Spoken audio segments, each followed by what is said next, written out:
In the years leading up to World War II, as Europe braced for chaos, some mothers lit candles and whispered prayers, hoping their sons would be spared from the front lines. But in a quiet Italian town called Correggio, one mother believed that hope wasn't enough. She believed the world demanded something more, something older, darker, and far more personal. Her name was Leonarda Cianciulli. She wasn't a fugitive hiding in shadows, nor a predator stalking strangers. To her neighbors, she was warm and generous. A baker, a fortune teller, the woman who made soap by hand and handed it out wrapped in brown paper and twine. They called her kind. They trusted her. And they were wrong. Leonarda had lost more than most people could survive. 17 pregnancies, but only 4 children survived. With each loss, each quiet nursery left behind, something in her began to break. She no longer placed her faith in doctors or priests or prayer. Instead, she turned inward, toward superstition, ritual, and an unshakable fear that fate was not on her side. A fortune teller had once warned her she would outlive all her children. Another read her palms and saw only 2 outcomes: prison or madness. When her eldest son, the one she loved most, was called to war, Leonarda made her decision. She would not wait for fate to take him. She would offer something instead, one life for another. The women who sought her help were never seen again. Their names faded. Their stories remained unfinished. To outsiders, it looked like coincidence. To Leonarda, it was proof that the ritual had worked. She didn't see herself as a murderer. She saw herself as a mother, a woman trapped in a world that punished grief, dismissed women, and left mothers powerless to protect what mattered most. And when the world gave her no tools, no justice, no mercy, she built her own version of protection, no matter the cost. This isn't just a story of rumors and ritual. It's about desperation disguised as devotion, about a woman who believed that love could justify the unthinkable, and about the line between sacrifice and something far more dangerous.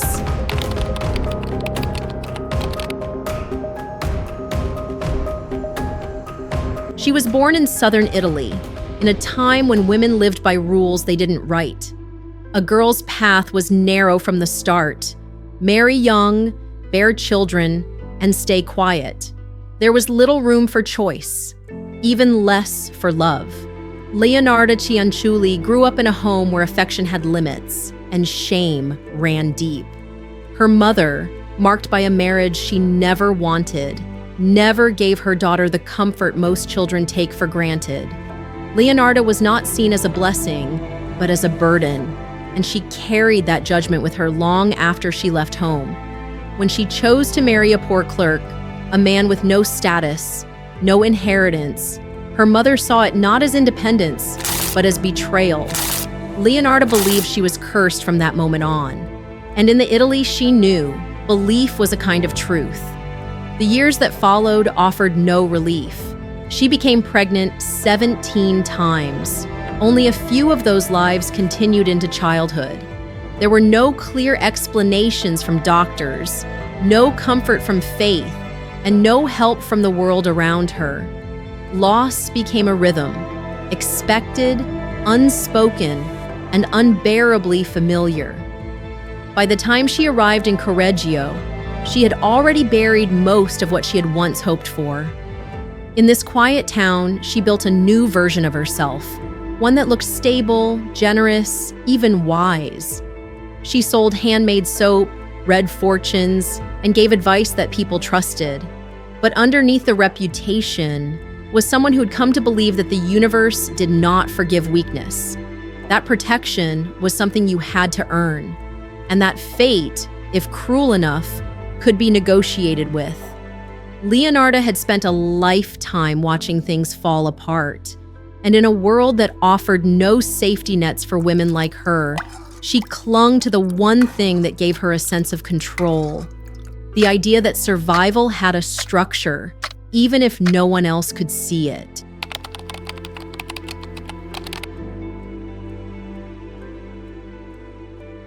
By the time war cast its shadow over Italy, Leonarda Cianciulli had already come to expect that everything she loved would eventually be taken from her.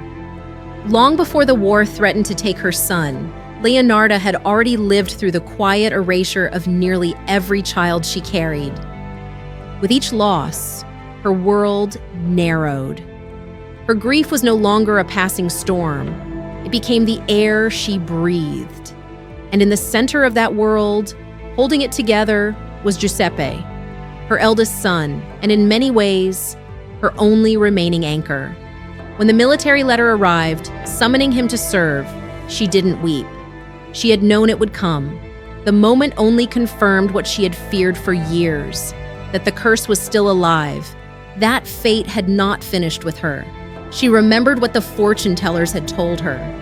One had said she would outlive all of her children. Another had looked at her palms and seen a future marked by isolation or collapse.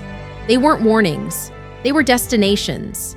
In a time of war, when the world was unraveling and death could arrive in a uniform or a telegram, Leonarda began to believe that waiting was no longer an option. She couldn't watch helplessly again. She couldn't survive another loss. So she turned toward the only logic she could still trust, the one she built for herself. To her, balance was not just a belief, it was a structure, a law of nature. If fate kept taking, perhaps it could be bargained with. Perhaps the universe required something in return. She didn't think of it as harm, not yet. What she envisioned wasn't fueled by cruelty, but by fear, the deep, quiet kind that grows over years and convinces you that love is only real if it comes with sacrifice. Leonarda had never held much power in her life, but she knew how to gain people's trust. She knew how to listen, how to comfort, how to make others feel safe. In a world that overlooked women like her, she had learned to become visible in small, strategic ways. And that visibility gave her access to information, to lives, to choices no one suspected she was even considering. In her heart, she believed that what she was about to do was a form of protection, not vengeance, not cruelty, a desperate act of devotion shaped by a lifetime of grief.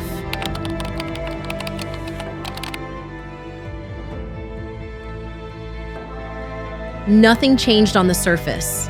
Leonarda Cianciulli was still the woman people turned to for comfort, still baking, still listening, still offering quiet predictions about the future over cups of warm tea. But something underneath had shifted. The fear that had once consumed her had transformed into something steadier, more calculated. She no longer braced herself for loss.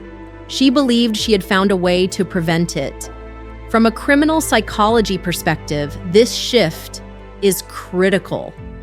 It marks the moment when emotion becomes ideology. Leonarda wasn't acting from desperation anymore. She was acting from conviction. In her mind, every tragedy she had endured had taught her one thing: the world required balance. If something precious was to be spared, something else had to be offered. She wasn't thinking in terms of morality or law. She was thinking in terms of ritual, of exchange. And so when women came to her for help, lonely, displaced, quietly forgotten, she didn't see them as victims. She saw them as necessary, not for cruelty, not for gain, but for preservation. This logic is what often sets a female serial killer apart. Their actions don't always stem from dominance or chaos, but from a distorted sense of order. They believe they're restoring balance. They believe they're doing what no one else has the strength or the clarity to do. Leonarda didn't isolate herself. She stayed visible. She leaned deeper into her role as caretaker, community guide, and quiet seer. To everyone around her, she was still the woman who helped. Still the mother who had already suffered more than most. But in the spaces between those interactions, between the advice and the soap and the stories, she was preparing, choosing, and waiting for the moment when giving became taking,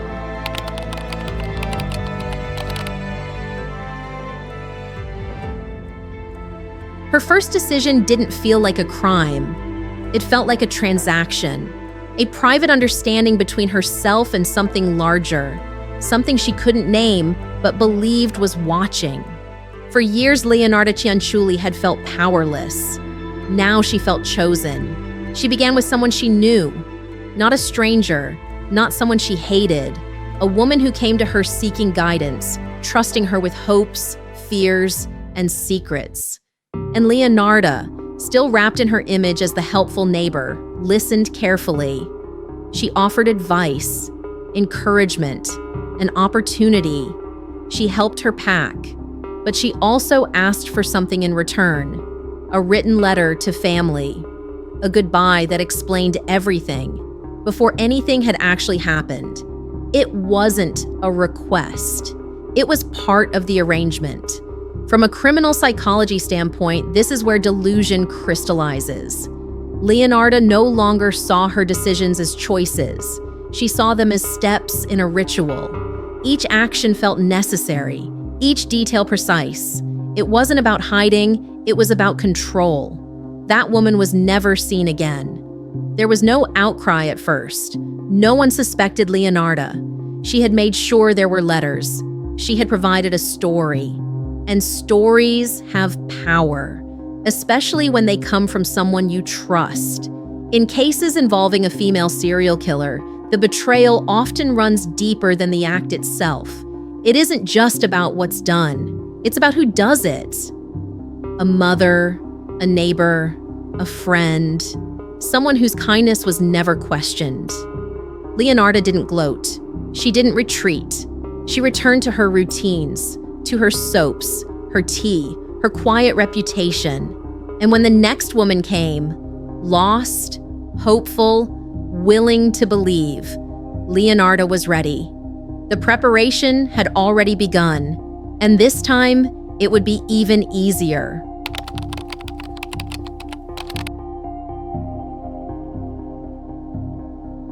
It was never going to stay hidden forever.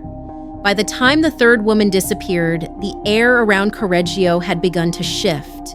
What once felt like quiet departures now stirred something colder.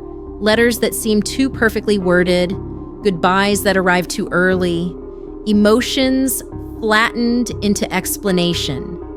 Families read them with unease, and beneath every line was the same echo they couldn't name, but couldn't ignore.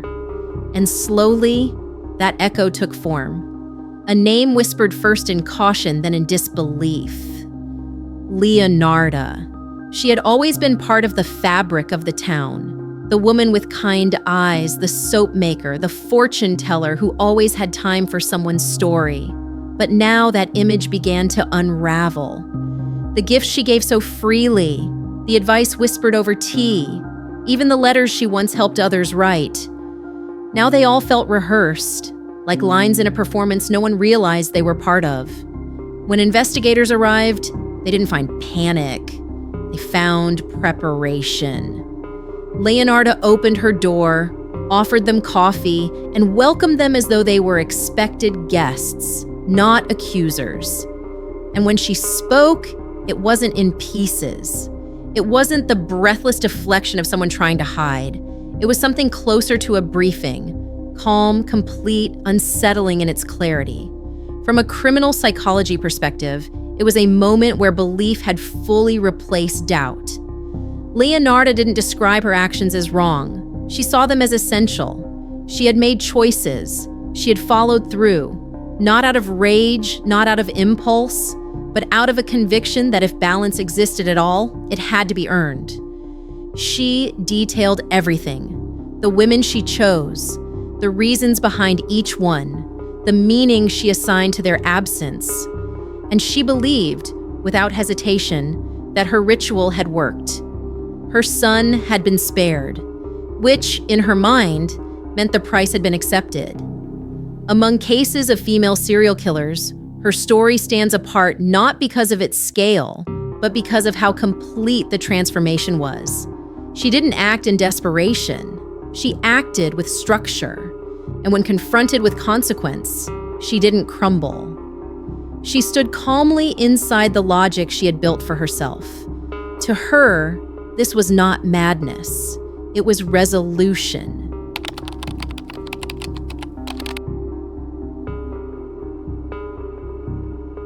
Leonarda Cianciulli never asked for sympathy. She didn't beg for mercy. And when the trial finally arrived, years after her arrest, she didn't deny what had happened. She explained it.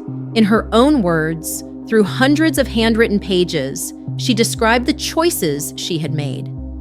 Not as crimes, but as measures. Not as violence, but as devotion. Psychiatrists examined her, trying to draw a line between delusion and calculation. Some believed she was mentally unwell, shaped by a life of trauma, superstition, and grief. Others saw her as clear-headed, a woman who had built a belief system that justified the unthinkable and followed it to its end. In the end, the court gave her both labels. She spent 3 decades behind bars and a few final years in an asylum.